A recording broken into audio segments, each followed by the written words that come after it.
I said that I didn't want to unpack your childhood, but I do have to take a quick look. So let's go and take a quick look at some of the ways we've created this identity that we have now. So I call this through a filter of my past. Many people carry wounds from childhood. Most therapy you'll find wounded child, adaptive adult. They didn't love me enough. Well, existence is identity. Finding out where I fit in this world and who I am, that's identity. And I want you to know it's completely okay for you to outgrow your parents. It's okay for you to financially exceed your parents. It's okay for you to spiritually, emotionally exceed them. And you actually have the power to not only change your life, you have the power to also change theirs. And I know that we think our parents have so much power over us, but you're an adult now. And if they did a shitty job of it, then it's your turn. And they're not going to come back and make it right. They did their best with what they had at the time. This was not your fault. You were a child. A whole lot of old programming. Is it even yours? That's the first question you have to ask. Think of a shame you carry. Think of the words around the shame that you carry. Did everyone get a good one pop up? Whose voice is that? It's not yours. You thought of someone else's voice. And whoever gave you that shame, whoever put that, I call it a shame sticker, but it's a tattoo. Shame's, you got to get that laser removed, You don't just peel that off. So how does this affect you all these years later? You're remembering it right now. You're feeling shame. Shame is so easy to throw at people. And when you throw shame, it's yours. Okay, so when you're throwing shame at people, you're throwing your shame out there. Everyone's going to see it. But sadly, it sticks, because shame is way too close to rejection. And shame is I'm a bad person. And maybe we hold the shame because somewhere inside we think we're bad people. Mostly it's not even yours. It's inherited. You grew up with it, so you believe that it's yours, or worse. You might actually believe it's your fault because the parent might have told you that, and it's not. So now that we're adults and we can unpack our wounded child and be adaptive adults and be our own powerful adults and our own parents, you don't have to look far to see. Just look back at your upbringing, look at your social curators, think about it. Where does this exceptional body image you have come from? Where does your current money situation, current money mindset come from? Think about it. It comes from one of those curators. Where does this guilt and shame come from? One of those curators. Where does this worthlessness come from? One of those curators. If you had no example of self-care, how would you know? If you had no example of adults processing their emotions in a healthy, loving way, how could you? If you had a parent that was unlived, nothing has a stronger influence psychologically on their environment, and especially on their children, than the unlived life of a parent. Carl Jung. There is a perception that families, parents, or any social curators that raises a child should come with a certain amount of unconditional love. But wait, what's unconditional love? Unconditional love is nothing you do changes the way I feel. Look at your babies in your mind. Go, think that in your head. Nothing you do will change the way that I feel. Do you feel that way about your babies? Yeah, they're not adults yet. So that's easy to say to a baby, right? But we hate what we fear. We attract what we fear. We attract what we fear so fast because what we fear holds our greatest lesson. And if your spouse, partner, friend, family member did something you fear with your non-acceptance is conditional love. As soon as you don't accept something about one of those people, your love is now conditional. Conditional love is, I love you, but I just don't accept this thing about you. Okay, that's conditional. And that says, I'm good. I know you're good, so why don't you just fix this one thing and then we're both good. and also have a whole lot of shame. We were taught as children, especially girls, as women, to say nothing. The same way we stop little boys from crying, we watch our mothers go without, we watch them over-support, over-help, support endlessly, people-pleasing, giving away another piece of themselves every day and not honouring their wants or desires. What happens when that's not joyful? You know, what happens when this becomes resentment? Oh, but you don't resent your children, do you? Because that would be bad and wrong. So you just start to feel sad and less and without and unseen and not good enough.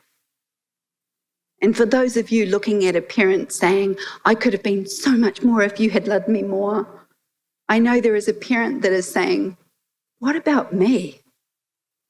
What about what I want? Oh man, mummy and daddy guilt, it's a real thing.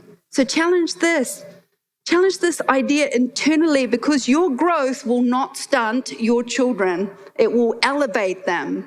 I know you want the best for your children, so do not let yourself build their dreams, guys. It doesn't work that way. Show them how to build yours. Stop acting like your children will become any more than what you have allowed for yourself. I love throwing that dagger because it hits straight to the chest and I can feel it just goes in so deep, and I don't have children. So I just feel so good about that in that moment. I'm sorry, I know, it's a hard one. But if you hold to that, if you really sit in that quote, stop acting like your children will be more than what you've allowed for yourself, you start allowing a lot more for yourself. You know, I always say the sheer volume of suffering on this planet, children, animals, it's unthinkable. And it is actually unthinkable. You cannot bring it into your body. You know, famine, poverty, it's overwhelming, violence. You actually cannot bring it into your body. And the reason you can't is because you can't change it. You can only change yourself, and therefore we change everything around us. You can only change you. So which parent did you crave attention from? We call this the crave parent. Check in on your crave parent. It was the parent that you communicated the least amount of love with. Did you emulate a pattern or an illness? Or maybe a habit that your crave parent had? Check it out. Because as children, we want to be just like the person we want to love us. We want to be just like them so that they love us more. And sometimes we inherit the most incredible things from our crave parent. Do you struggle with this behavior today as an adult? Does it mirror another addiction? They drink, you eat. Same pattern, different vice. Did they struggle with your behavior? Did it trigger them? That's when you really know you're operating with a crave parent. You're just adapting behaviors that are not yours to fit in. It's incredible, and it's worth working on if you find that you've got a really deep connection there. The parent you emulate, the binge eater, the drinker, the gambler, the cheater, the spender, the illness, the addiction, is this even your pattern? So my dad was my crave parent, and my dad was a great dad, but we had a little bit of a communication around love, which I'll tell you about. But he was definitely my crave parent, and I definitely picked up all of his habits. But we're grown ups now. And now it's time to take control of our money management, our attraction and sustainability. It's time to let go of mum and dad being the bank. That's the first one. And the controller of our thoughts and emotions, and the controller of our wallet. And maybe you feel out of control around money because your parents really had no control around money. Think of that. If you grew up in a house where money was scarce and one parent was a spender and one was a saver, and there was always going to be friction around money, also check your association with your crave parent that you've not created exactly the same situation for yourself, because that's how we do it. Check in with your love language. After my father died, I realized his love language was quality time, and mine is touch and words. He was not touchy or verbally loving, but he was towards my mum. So I was really confused about this for years, because my father wouldn't hug me. And it wasn't until I was in my mid to late 30s, mid 30s, and my best friend and I were living together, and my mum and dad were on their way over. And I said, Ruby's like a sibling to me. So my parents treat Ruby like a sibling. And I said, Ruby, I need you to do something for me. Mum and Dad are going to come. Dad's going to come down the path and he sidesteps me. No, Mum comes first. She's going to step into my hug like this, and Dad's going to sidestep and walk past. But this time, I want you to do something for me. I want you to sidestep to the left, and I want you to grab my mum. And Ruby goes, okay. Ruby's a hugger, so she's all about it. So I go, I'm going to cut my dad off, and I'm going to stop him. I'm going to make him hug me. And Ruby was like, she knew this was big. So sure enough, Kath comes down. Andy does the sidestep. Ruby moves in quickly. I take a step to the left, and I just embrace my father. And he stands stiff in my arms. And I just held him really tight, and I squeezed him. And then I let him go. And then that day, he hugged every one of my family that walked in, including all the children, and then hugged us all goodbye. And he did that every day for the rest of his living days. By identifying my need to be loved by my dad, I gave him exactly what I wanted back. And in that moment, I healed him and I healed me. And he hugged me every single day for 13 more years. And 2 days before he died, he held me in his arms and he said, I love you, for the first time. For the first time. And then he was gone. And I had the power to love him the whole time. I had the power to show him how to demonstrate love to me and to demonstrate love to him. I healed him, and that healed me. And a lifetime of not feeling like I was enough for my father was gone, and he was gone 2 days later, gone. And when people ask you what is grief, it is the most amount of shock you will ever experience, because the person you love is never coming back in this room ever again. And it is the biggest shock. And I'm so glad that I worked through my dad's stuff, because he left before he left. Because my greatest regret with my dad and all he taught me, now that I look back at how our life together was, I wish I had loved him more. I wish I could have let him love me more.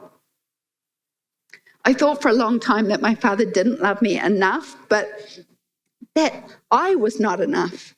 But he really tried with what he had, And I could not receive his love because it was never enough. It was never enough because I wanted him to be more. And my relationship with my father was not abusive at all. I simply struggled to just communicate love with him until the later years, and look what I missed out on. If your wounds from childhood are still being worked through, thank you, Nikki, and yes, to a child, abuse is trauma. Okay, divorce is trauma to a child. Being shamed to a child is trauma. Being betrayed and abandoned is trauma. Go and work through your feelings of abandonment, betrayal, and shame. Work through them. It's very powerful. Start with the facts. I carry so much pain from childhood. I was not loved enough. Reframe it. Reframe it.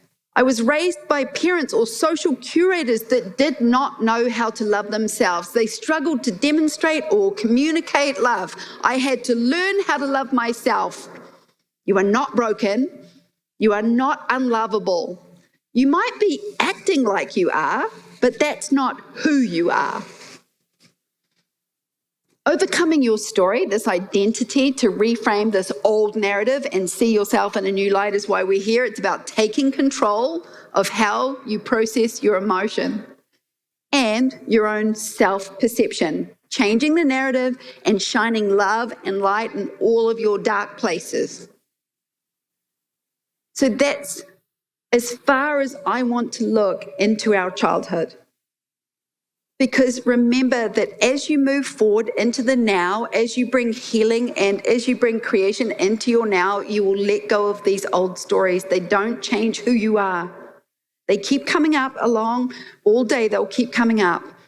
But if there's trauma there, you need to go and work through it. If you are waking up in yesterday's emotions, you need to deal with that immediately. If you are waking up in last year's emotions, you need to deal with that immediately. If you are waking up in 20 years ago emotions, oh my goodness, we need to save you now. That's not living. It's about opening our hearts to ourselves, setting powerful life goals with intense love to gain confidence and clarity on your path forward. Make no mistake about it, you are here to create yourself. I created many sub-personas that I hated as I was unfolding, but when I started to be fully myself and feel my value and I pushed into that, that's how I changed my story, and that's how I created my life.